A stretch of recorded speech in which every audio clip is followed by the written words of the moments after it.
Imagine booking a trip to Las Vegas with all the excitement of its legendary past-cheap buffets, free parking, and neon nights that promised adventure at every corner.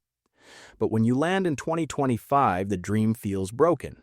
Instead of bargains, you're hit with $50 resort fees, $26 cocktails, and casino floors that feel emptier than ever. Dealers whisper about missing regulars. Bartenders say tips have dried up, and longtime visitors admit the city no longer feels welcoming. Once celebrated as the world's playground, Vegas now feels like a business model gone wrong, a place where charm was traded for spreadsheets. The question is, how did the magic vanish so quickly, and why do even loyal fans say it isn't worth the trip anymore? The answers tell a story of decline you need to hear. Las Vegas didn't collapse overnight, it unraveled piece by piece. In 2019, the city was buzzing with 42.5 million visitors, cheap steak dinners, and hotel rooms that felt like bargains.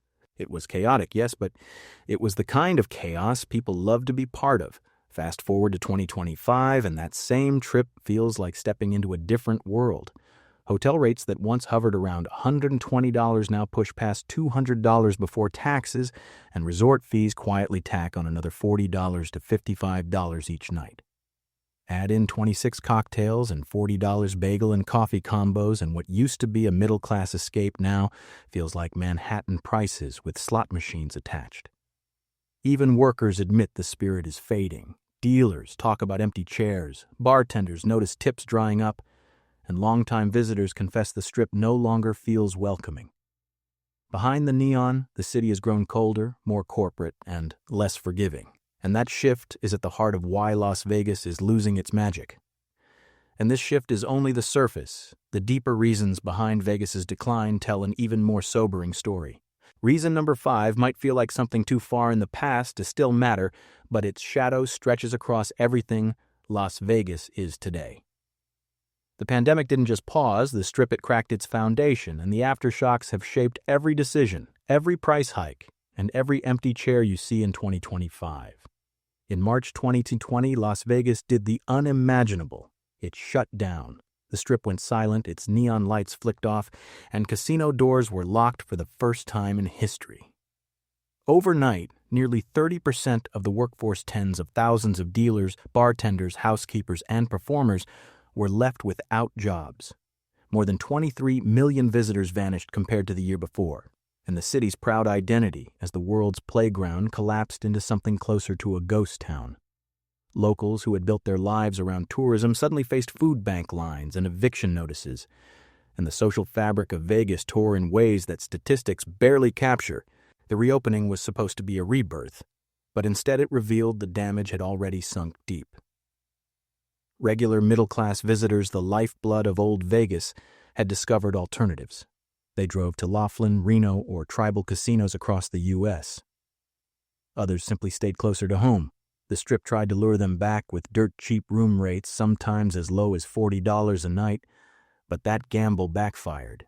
Instead of loyal families and steady gamblers, the city drew in rowdier crowds looking for a bargain weekend.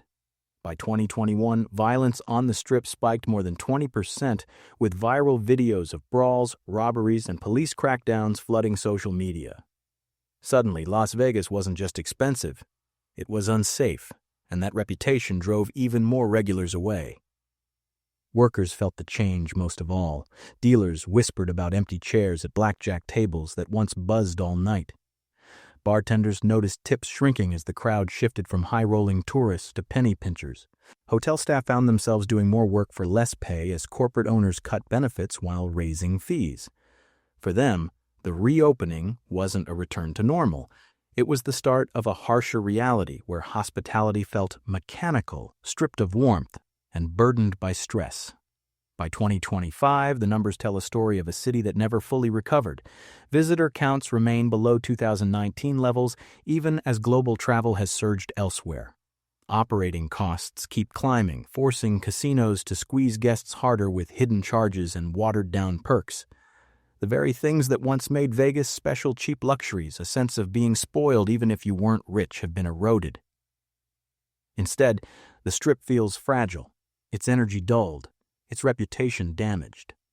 Families who once saw Vegas as a rite of passage now talk about it with disappointment, calling it hollow, corporate, and cold. The truth is, the pandemic was more than a temporary shutdown, it was a turning point. It revealed how dependent Vegas had become on a single fragile industry, how quickly loyalty could evaporate, and how easily the magic could be lost. Every stumble since then, whether it's higher resort fees, declining service, or rowdier crowds, traces back to that fracture in 2020.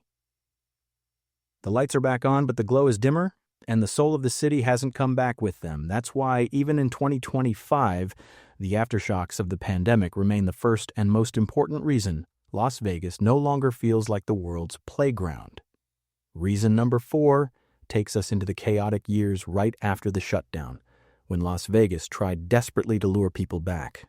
With millions of visitors gone and hotel towers standing half-empty, executives slashed room rates to levels not seen in decades, sometimes as low as $40 a night on the Strip. At first glance, it seemed like a smart move. Cheap rooms had always been the secret weapon that made Vegas irresistible. But this time, the gamble went terribly wrong.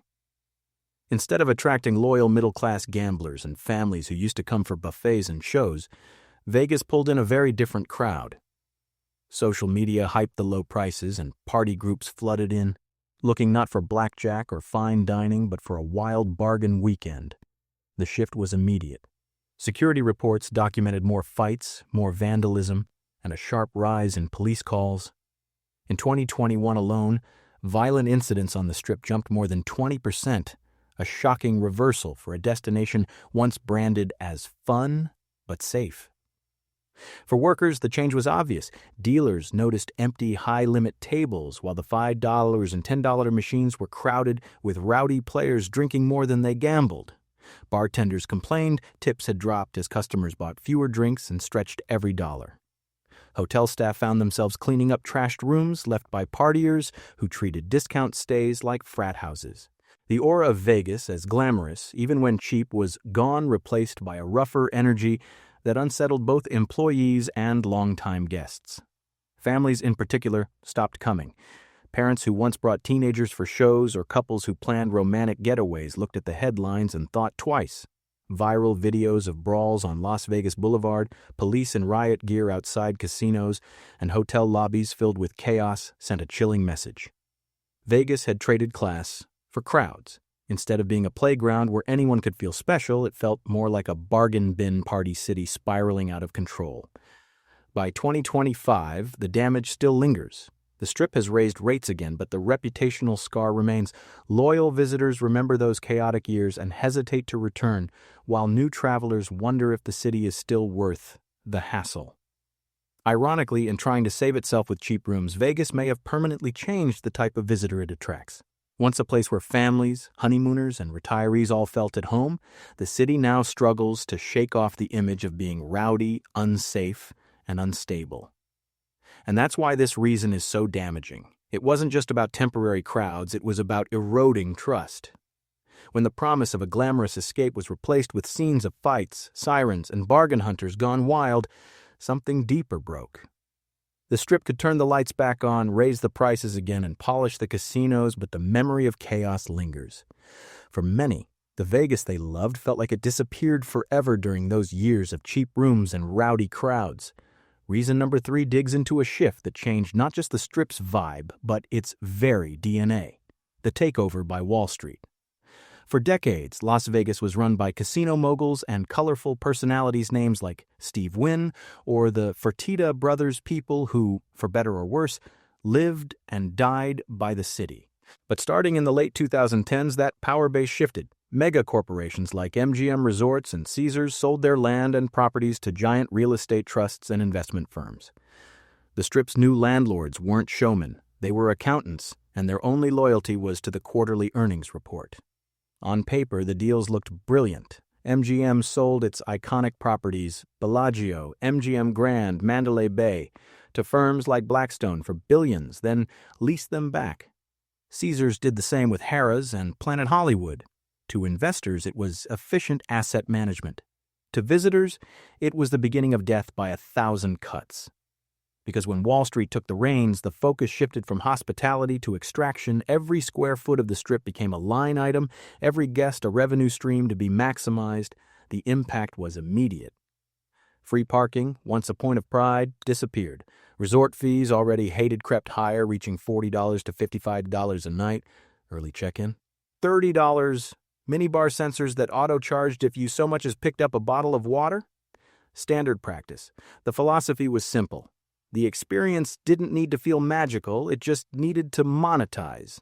And in boardrooms thousands of miles from Nevada, investors nodded as the balance sheets fattened. Workers noticed the difference too. Old Vegas bosses cared sometimes brutally about loyalty, service, and flair. Wall Street landlords cared about occupancy rates and margins. Dealers felt pressured to push side bets. Bartenders were told to cut pour sizes. Housekeepers found staffing slashed, each cleaning more rooms for less pay. The very soul of Vegas hospitality, making ordinary people feel extraordinary, was quietly drained away in favor of efficiency. Visitors felt it instantly. Longtime gamblers who remembered getting comped buffets and free drinks suddenly found themselves nickel and dimed at every turn. A place that once made middle-class tourists feel like high rollers now treated them like faceless entries in a spreadsheet. TripAdvisor reviews told the story. More than 60% of negative comments about Strip hotels cited fees, hidden charges, and declining service. The city that once prided itself on value was now infamous for squeezing its guests dry.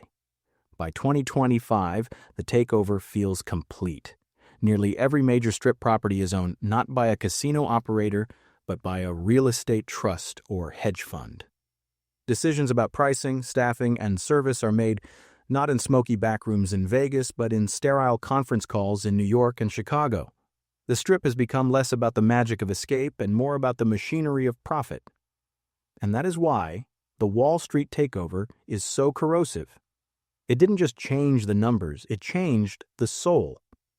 Vegas was once run by risk-takers who believed in spectacle, in building volcano fountains and pirate shows because it thrilled the crowd. Now, it's run by firms that believe in quarterly returns and raising resort fees because they can. The result is a city that looks the same on the surface but feels hollow inside. A place where every smile is measured, every perk is priced, and every guest is just another number to exploit. Reason number 2 hits where travelers feel it most: the wallet. Las Vegas once built its empire on bargains that made visitors feel rich without spending much. A $5 steak dinner, a $1 shrimp cocktail, $99 hotel rooms on the Strip. These weren't just deals, they were the marketing hook that kept middle-class families coming back year after year. But by 2025, that promise has been shredded, replaced with relentless price hikes that make the city feel less like an escape and more like a shakedown. Start with food and drinks. The days of cheap buffets are long gone. A basic breakfast bagel and coffee can run $40. Cocktails average $26, and many are poured lighter than ever. Steak dinners, once famous for being affordable, now climb past $65 a plate. For a family of 4, eating out on the Strip can feel like taking out a mortgage. The psychology of the city has flipped. Where once you felt spoiled by how far your money stretched, now you feel punished at every meal. Hotels tell the same story. Rooms that averaged $120 a night in 2019 now push well above $200 before taxes, and that's before you even factor in resort fees, which tack on an extra $40 to $55 a night. Parking, once proudly free across the Strip, now costs $25 a day. Early check-in, that'll be $30. Wi-Fi that should be standard, often hidden inside amenity charges. Every part of the stay has been carved into a separate line item, and guests are left wondering how a $150 booking spiraled into a $350 bill. Travelers notice, and the backlash is loud. On TripAdvisor and Reddit, more than 60% of negative reviews for Strip hotels in recent years mention price hikes, hidden fees, or declining value. Some longtime fans say they feel tricked, others robbed. The language has shifted from excitement to resentment, and once trust is broken, it's hard to win back. Workers feel it too. Bartenders confess that tips are shrinking as customers balk at $26 drinks. Dealers say guests arrive already frustrated, less willing to gamble freely because so much of their budget has been eaten before they reach the tables. Housekeepers overhear families venting about fees, muttering that Vegas isn't worth it anymore. When both guests and employees feel squeezed, the atmosphere of fun that defined Sin City starts to wither. By 2025, what used to be a weekend getaway for $500 now creeps toward $1,000 or more. The magic of Vegas wasn't just the lights or the shows, it was the illusion that anyone, no matter their income, could taste the good life. That illusion dies the moment you realize you're paying $26 for water and $55 for a mandatory resort fee. Instead of leaving with stories of jackpots and shows, visitors leave with stories of sticker shock. And that is why the relentless price hikes are so destructive. They break the unspoken contract Vegas once had with its audience. The city promised to let you play big while spending small. Now it asks you to spend big and still leaves you feeling small. That betrayal cuts deeper than any recession or bad luck at the tables because it turns joy into resentment. For many, it's the moment they decide to walk away, not just from the casino, but from Las Vegas itself. The number one reason people say Las Vegas isn't worth it anymore comes down to a feeling everyone hates: being tricked. Hidden fees are everywhere on the Strip, and by 2025, they become so common that visitors joke you get charged just for breathing casino air.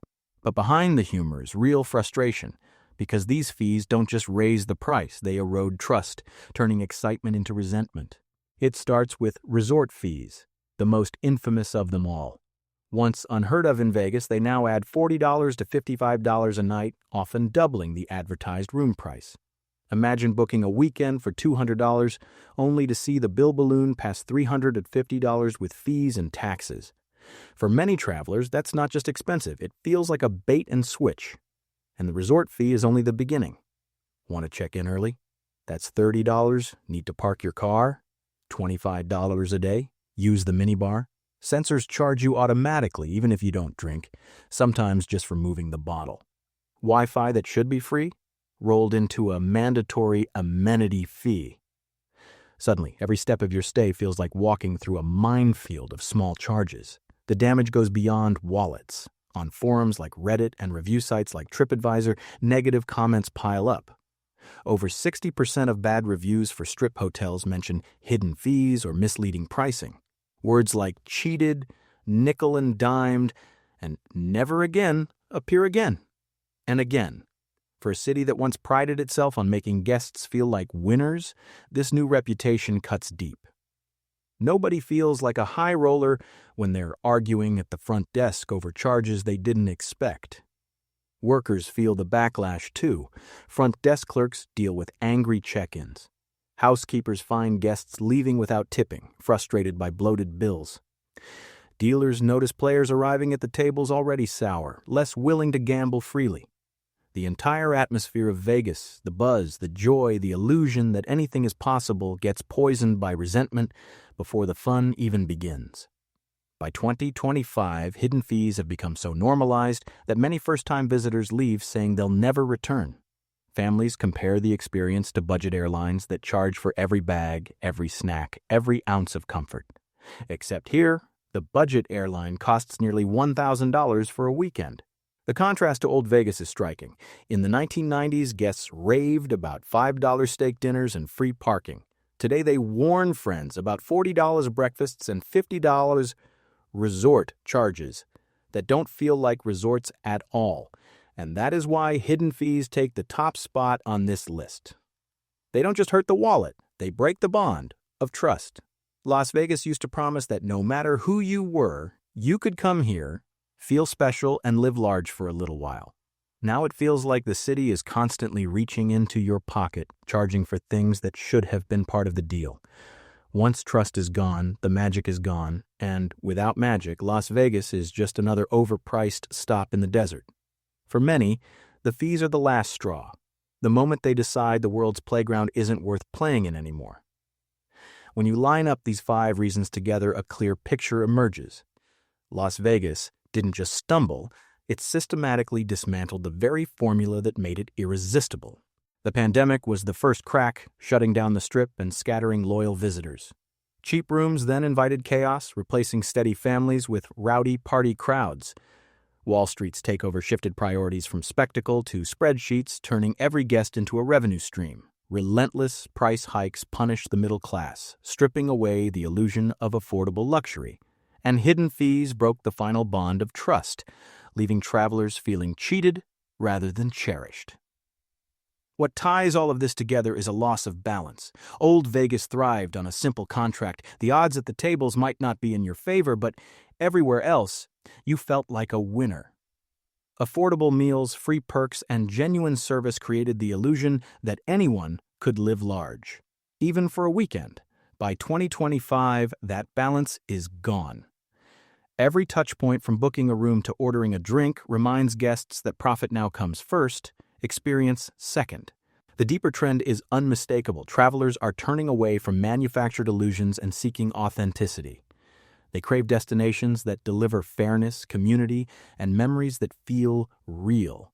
That's why alternatives like Laughlin, Reno, Biloxi, or even Lake Tahoe are gaining traction. Vegas may still glitter, but glitter without substance quickly dulls. The true jackpot of the future will belong to places that understand hospitality isn't about fees or margins, it's about trust. And once trust is gone, no amount of neon can light the way back. For some, it's a city that's lost its soul. For others, it's simply too expensive to love anymore. The real question is, where do you stand? Have you walked the Strip recently and felt the change? Or do you believe Sin City can still reinvent itself? Drop your thoughts in the comments. I read them all. And if this story gave you something to think about, hit like, subscribe, and share it with a friend. Because in the end, Vegas isn't just about what's on the casino floor, it's about what you, the traveler, choose to believe.